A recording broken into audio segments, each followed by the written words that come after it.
Puthuppally rubber ബോർഡിന്റെ 2 ക്വാർട്ടേഴ്സുകളിൽ നടന്ന കവർച്ചയ്ക്ക് പിന്നിൽ പ്രൊഫഷണൽ സംഘമെന്ന് സംശയിച്ച് പോലീസ്. സമാന കവർച്ച കേസുകൾ ഉൾപ്പെടെ പോലീസ് പരിശോധിക്കുകയാണ്. ആളില്ലാത്ത ക്വാർട്ടേഴ്സുകൾ മുൻകൂട്ടി മനസ്സിലാക്കിയാണ് മോഷണം ആസൂത്രണം ചെയ്തത് എന്ന് പോലീസ് സംശയിക്കുന്നു.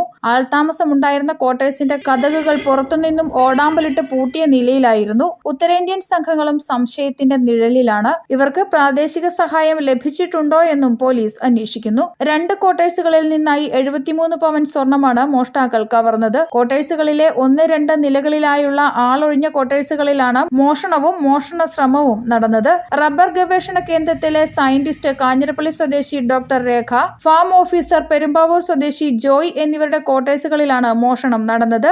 ഡോക്ടർ രേഖയുടെ ക്വാർട്ടേഴ്സിൽ നിന്നും 30 പവനും ജോയിയുടെ ക്വാർട്ടേഴ്സിൽ നിന്നും 43 പവനും മോഷ്ടിക്കപ്പെട്ടതായാണ് പ്രാഥമിക വിവരം. വിദേശത്ത് ടൂറിലായിരുന്നു ഡോക്ടർ രേഖ. ഇന്നലെ രാവിലെ മടങ്ങിയെത്തിയപ്പോഴാണ് മോഷണ വിവരം അറിഞ്ഞത്. തിങ്കളാഴ്ച അർദ്ധരാത്രിക്ക് ശേഷമാണ് മോഷണം നടന്നത് എന്നാണ് പോലീസ് നിഗമനം. കഴിഞ്ഞ ദിവസം സമാനമായ രീതിയിൽ വടക്കൻ ജില്ലകളിൽ മോഷണം നടന്നിരുന്നു. പരിശോധനയ്ക്കെത്തിയ പോലീസ് നായ അഡ്മിനിസ്ട്രേറ്റീവ് ബ്ലോക്കിൽ നിന്നും ഓടി മോഷണം നടന്ന ക്വാർട്ടേഴ്സുകൾക്ക് സമീപമെത്തി. തുടർന്ന് സമീപത്തെ ചെറിയ പാറക്കൂട്ടത്തിലൂടെ ഊർന്നിറങ്ങി റിസർച്ച് ഇൻസ്റ്റിറ്റ്യൂട്ടിന്റെ സമീപത്തെത്തി നിന്നു. പുതുപ്പള്ളിയിലെ റബ്ബർ ബോർഡിന്റെ കേന്ദ്ര ഓഫീസിനോട് ചേർന്നാണ് മോഷണം നടന്ന ക്വാർട്ടേഴ്സുകൾ. പ്രത്യേക സെക്യൂരിറ്റി സംവിധാനവും ഇവിടെയുണ്ട്. കേന്ദ്ര ഓഫീസ് സമുച്ചയത്തിലെ 90 ഏക്കറിൽ 126 ക്വാർട്ടേഴ്സുകളാണുള്ളത്. As I have told that it is under the control of the police. They are doing the investigations, and 2 or 3 places it has happened, and until the investigation over, we are not in a position to say. Investigation is over by the police. In the security persons night duty.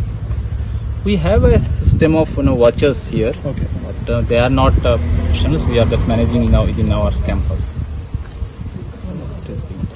Do you suspect any